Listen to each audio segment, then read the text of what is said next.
શું એક બીમાર બાળકની સારવાર કરાવવી એ ગુનો હોઈ શકે છે? અને શું માનવતા અમેરિકામાં મરી પરવારી છે કે હોસ્પિટલના દરવાજે જ એક લાચાર પરિવારને ઘેરી લેવામાં આવે છે? 7 વર્ષની બાળકીના નાકમાંથી વહેતું લોહી પણ પથ્થર દિલ એજન્ટોને કેમ ન દેખાયું? અને શું અમેરિકામાં હવે હોસ્પિટલો પણ સુરક્ષિત નહીં? તે જાણવા માટે આ વિડીયો અંત સુધી જોતા રહેજો, કારણ કે આજે હું તમારી સામે એક એવી સનસનીખેજ સત્ય હકીકત લાવ્યો છું જે સાંભળીને તમારી આંખોમાં આંસુ આવી જશે.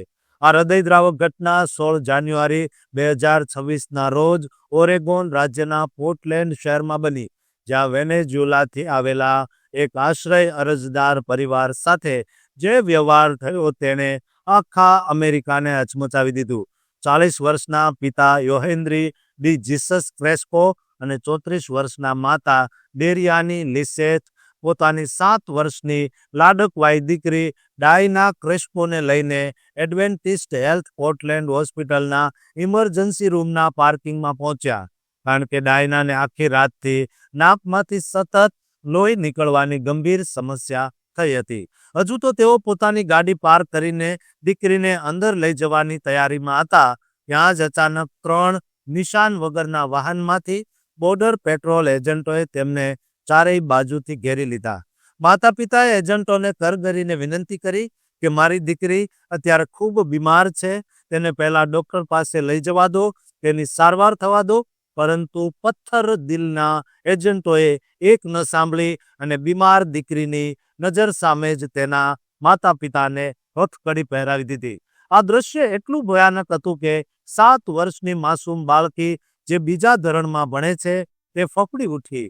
આ પરિવાર પર કોઈ જ ગુનાહિત રેકોર્ડ નહોતો અને તેઓ નવેમ્બર 2024માં કાયદેસરની CBP-1 એપ દ્વારા અમેરિકામાં પ્રવેશ્યા હતા અને તેમની આશ્રય માટેની અરજી હજુ પેન્ડિંગ છે. તેની કોર્ટની તારીખ 2028માં છે. તેમ છતાં એજન્ટોએ તેમને તરત જ ટાકોમા ડિટેન્શન સેન્ટરમાં મોકલી આપ્યા અને ત્યાંથી ટેક્સાસના ફેમિલી રેસિડેન્શિયલ સેન્ટરમાં ખસેડી દીધા. સૌથી કરુણ વાત એ છે કે જે બાળકીને તાત્કાલિક સારવારની જરૂર હતી તેને 2 દિવસ સુધી ડિટેન્શનમાં તાવ પણ આવ્યો અને છેક બુધવારે તેને ડોક્ટર પાસે લઈ જવામાં આવી. બોર્ડર પેટ્રોલ અને DHS એ એવું કહીને બચાવ કર્યો કે આ લોકો અનધિકૃત વ્યક્તિઓ છે અને કાયદા મુજબ તેને અટકાયતમાં રાખવા જરૂરી છે. આ ઘટના બાદ ઓરેગોનની કોંગ્રેસ વુમન, મેક્સિકન, ડેક્સ્ટર અને ઇમિગ્રન્ટ્સ રાઇટ્સ કોલિશન દ્વારા ભારે રોષ વ્યક્ત કરવામાં આવ્યો અને તેને શરમજનક ગણાવી છે, કારણ કે માનવતાના નાતે હોસ્પિટલને હંમેશા સુરક્ષિત માનવામાં આવે છે. ઓરેગોન નર્सेस એસોસિએશને પણ કહ્યું કે આ ઘટનાથી લોકોમાં ડર પેદા થશે અને હવે બીમાર લોકો સારવાર માટે હોસ્પિટલ આવતા ગભરાશે.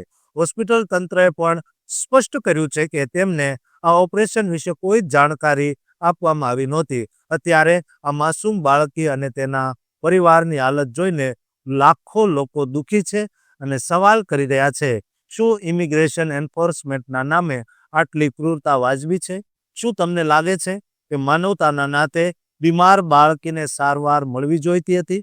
તમારા મંતવ્યો નીચે કોમેન્ટ બોક્સમાં જરૂર આપજો અને આ ચેનલને સબસ્ક્રાઇબ કરી દેજો.